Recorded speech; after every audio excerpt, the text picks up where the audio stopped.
صحیح بخاری حدیث نمبر 621۔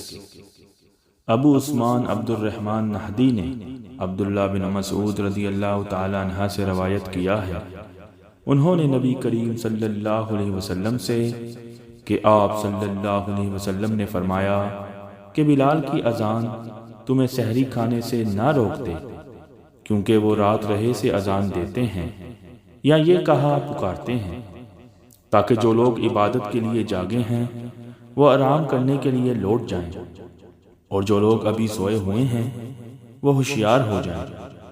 کوئی یہ نہ سمجھ بیٹھے کہ فجر یا صبح صادق ہو گئی۔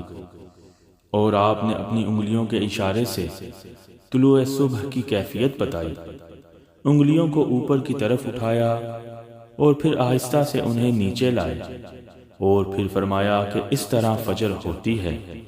ظہیر راوی نے بھی شہادت کی انگلی ایک دوسری پر رکھی، پھر انہیں دائیں بائیں جانب پھیلا دیا۔